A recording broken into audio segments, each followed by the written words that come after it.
चलिए आज बात करते हैं IBPS क्लर्क 2020 के ताबड़तोड़ 1557 वैकेंसीज़ और उसके एग्ज़ाम पैटर्न प्रोसीजर क्राइटेरिया उन सब के बारे में। भाई 1557 सीट्स हैं। अब किसके बारे में सोच रहे हो? फॉर्म भरो, एग्ज़ाम दो और नौकरियां ले लो। क्योंकि भाई इतनी सारी वैकेंसीज़ हैं कि कैंडिडेट्स कम पड़ जाएंगे लेकिन बैंकों में सीट्स खाली रह जाएंगी। चलिए खैर बात करते हैं इसके प्रोसीजर के बारे में। तो ऑनलाइन एप्लीकेशन स्टार्ट हो चुके हैं 2 सितंबर से। आप इसको अप्लाई कर सकते हैं ibps.nic.in पर। ये ख़त्म हो जाएंगे 23 सितंबर 2020 को। प्री ट्रेनिंग के कॉल लेटर 17 नवंबर को, pre training examination 23 and 28 November. Online preliminary examinations होने वाले हैं 5th 12th एंड 13th दिसंबर 2020 को। Result of the preliminary examination 31st December 2020. Call letter for mains examination 12th January 2021. Mains examination आपका हो जाएगा 24 January 2021 and the final merit list will be declared on 1st April 2021. मतलब इस दिन decide हो जाएगा कि किन लोगों को नौकरी मिली है किन को नहीं मिली है। तो चलिए आगे बढ़ते हैं, इसके एलिजिबिलिटी क्राइटेरिया के बारे में बात करते हैं। Age must be between 20 to 28 years age on 1/9/2020। मतलब कि आपका एज, अगर आप IBPS क्लर्क के लिए अटेम्प्ट कर रहे हैं तो आपका एज ग्रुप 20 से 28 के बीच में होना चाहिए। मतलब 1 सितंबर 2020 तक आपका एज 20 साल से कम नहीं होना चाहिए और 28 यानी कि 28 से ज़्यादा नहीं होना चाहिए। आप एक किसी भी रिकॉग्नाइज्ड यूनिवर्सिटी से ग्रेजुएट होने चाहिए, कम से कम ग्रेजुएट होने चाहिए। अपीयरिंग वालों के लिए ये फॉर्म नहीं है। अगर आपका 22 सितंबर तक रिज़ल्ट आपके हाथ में आ जाता है फाइनल तो आप अप्लाई कर सकते हैं, अदरवाइज़ आप एलिजिबल नहीं हैं। एप्लीकेशन फ़ीस के बारे में बात करें तो जनरल एंड अदर्स वालों के लिए 850 इंक्लूडिंग GST और SC ST PWD वालों के लिए हर बार की तरह 175 रुपये। वैकेंसीज़ की बात की जाए तो भाई वैकेंसीज़ की नाम सुन के तो खैर मुझे बहुत हंसी आती है। 1557 प्लस वैकेंसीज़ हैं। इस प्लस का क्या मतलब है ये भी मैं आपको आगे बताने वाला हूँ। फिलहाल स्टेट वाइज अगर आपको जानना है कि वैकेंसीज़ क्या है तो वो भी मैंने यहाँ पर डाल रखा है, आप देख सकते हैं। आंध्र प्रदेश 10, अरुणाचल प्रदेश 1, असम 16, बिहार 76, छत्तीसगढ़ 7, दिल्ली 67। जहाँ तक मुझे याद है लास्ट ईयर दिल्ली में अराउंड 1200 वैकेंसीज़ थी IBPS क्लर्क के लिए, जो कि इस बार बस 67 है। भाई बात ही क्या है, जब ऑल ओवर इंडिया में 1500 वैकेंसीज़ हैं तो फिर कुछ नहीं कह सकते हैं। लास्ट ईयर ये IBPS क्लर्क की ऑलमोस्ट 12,000 प्लस वैकेंसीज़ थी, जो कि क्वाइट अच्छा था, लेकिन इस बार सेटिस्फैक्ट्री नहीं है बिल्कुल।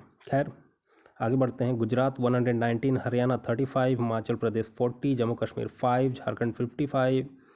आप ऐसे ही करके खुद देख सकते हैं। ऑलमोस्ट सबसे ज़्यादा वैकेंसीज महाराष्ट्र में है 334।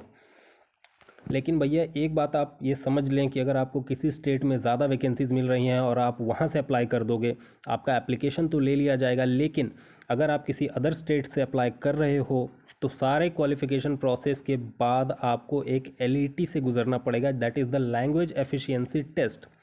आपने जिस स्टेट से अप्लाई किया है उस स्टेट का लोकल लैंग्वेज आपको आता है या नहीं, उसका आपसे एक टेस्ट लिया जाएगा। मीन्स कि आप वहाँ की लोकल लैंग्वेज को बोल सकते हैं, समझ सकते हैं और लिख सकते हैं। अगर आपको आती है, सपोज़ कि आप झारखंड के रहने वाले हैं और आप महाराष्ट्र से अप्लाई कर रहे हैं, तो अगर आपको मराठी प्रॉपरली आती है तो ही आप अप्लाई करें, वरना आप ना करें, आपके पैसे बर्बाद हो जाएंगे। बाकी सारी वैकेंसीज़ आप देख सकते हैं, कुछ इस प्रकार से हैं। मैं इसका PDF भी अटैच कर दूंगा डिस्क्रिप्शन में, आप चाहें तो वहाँ से भी इसको देख सकते हैं। पार्टिसिपेटिंग बैंक्स की बात करें तो Bank of Baroda, Bank of India, Bank of Maharashtra, Canara Bank, Central Bank of India, Indian Bank, Indian Overseas Bank, PNB, UCO Bank, Union Bank of India and Punjab and Sindh Bank. चूँकि जिन बैंकों के नाम यहाँ पर बोल्ड और अंडरलाइन में है, सिर्फ उन बैंक्स ने ही अपनी वैकेंसीज डिक्लेयर की हैं। बाकी सारे बैंक्स ने कह दिया है कि भैया हमारे यहाँ कोई वैकेंसी नहीं है। नील और NR ये दो चीज़ें आपको बाकी सारे बैंक्स के सामने देखने के लिए मिलेंगी। नील का मतलब तो खैर प्रॉपरली यही है कि इस साल हमारे यहाँ एक भी वैकेंसी नहीं है। NR का मतलब होता है कि ऐसे बैंक जिन्होंने NR डिक्लेयर किया है, उनका कहना है कि आप एग्ज़ाम लो, अगर इस बीच कोई वैकेंसी निकलती है तो हम आपको बताते हैं। प्रोबेबली ये 1557 से कुछ ये वैकेंसीज बढ़ सकती हैं, 2000, 2200 या 2500 तक जा सकता है, उससे आगे नहीं जाने वाला।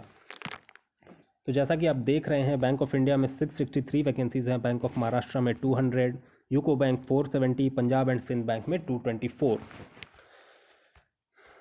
चलिए अब आगे बढ़ते हैं, बात करते हैं इसके रिक्रूटमेंट प्रोसेस के बारे में। तो 2 रिक्रूटमेंट प्रोसेस होता है, preliminary examination and mains examination. Interview clerk में नहीं होता है।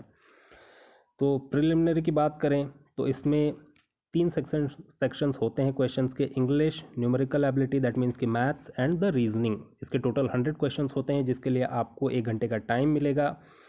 और एक बात हमेशा ध्यान रखें कि इसमें सेक्शनल कट ऑफ के साथ साथ सेक्शनल टाइम लिमिट भी होता है। मतलब कि अगर इंग्लिश 30 मार्क्स के हो रहे हैं तो इसमें एक सेक्शनल कट ऑफ फिक्स किया जाता है, 14, 15 या 16, जैसा भी IBPS चाहे उसको वो फिक्स कर देता है। अगर आप उसको क्रॉस करते हैं तो ही आप मेंस के लिए क्वालिफाई करेंगे, वरना नहीं करेंगे। मीन्स कि आपको 2 तरह के कट ऑफ को क्वालिफाई करना पड़ता है, एक sectional cut off and the second is the overall cut off.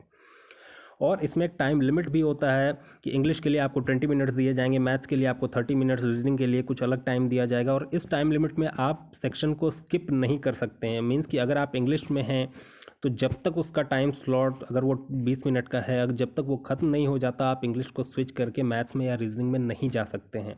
SSC की तरह IBPS का एग्ज़ाम बिल्कुल भी नहीं होता है, कम्प्लीटली डिफरेंट है।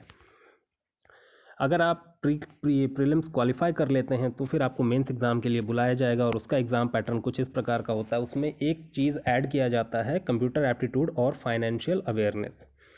तो उसमें रीजनिंग और कंप्यूटर एप्टीट्यूड के मिला के 50 क्वेश्चंस होते हैं, इंग्लिश के 40 क्वेश्चंस, क्वांटिटेटिव एप्टीट्यूड के 50 questions and general and financial awareness के 50 क्वेश्चंस। टोटल 190 क्वेश्चंस पूछे जाते हैं इसके मेंस एग्ज़ाम में। इसमें भी बिल्कुल वैसा ही प्रोसीजर होता है। इसका एक सेक्शनल कट ऑफ अलग होता है और ओवरऑल कट ऑफ अलग होता है। इसके लिए आपको टाइम लिमिट भी दिया जाता है और वो हर सब्जेक्ट के लिए अलग अलग टाइम स्लॉट होता है इसमें। Marks obtained in the prelims exam will not be calculated in the merit list. इसका कहने का मतलब है कि प्रीलिम्स में आपके जो भी मार्क्स हैं उसको मेरिट लिस्ट बनाने में इस्तेमाल नहीं किया जाता है। मतलब कि प्रीलिम्स एग्ज़ाम सिर्फ क्वालिफाइंग होता है। अगर आप उसके कट ऑफ को क्रॉस कर लेते हैं तो आप मेंस के लिए क्वालिफाई करते हैं। उसके मार्क्स से मेरिट लिस्ट को कोई भी लेना देना नहीं होता है। Final merit list will completely be based on the marks of the mains examination. Final merit list जो बनता है वो सिर्फ और सिर्फ मेंस के मार्क्स के बेसिस पर बनाया जाता है। तो ये था IBPS क्लर्क के बारे में कंप्लीट इन्फॉर्मेशन। अगर आपको कोई डाउट है तो आप कमेंट में ज़रूर बताएं, मैं उसके बारे में भी आपको इन्फॉर्मेशन दे दूंगा। अगर आपको इसका PDF चाहिए तो वो डिस्क्रिप्शन में ऐड किया हुआ है, आप वहाँ से उसको देख सकते हैं। Thank you.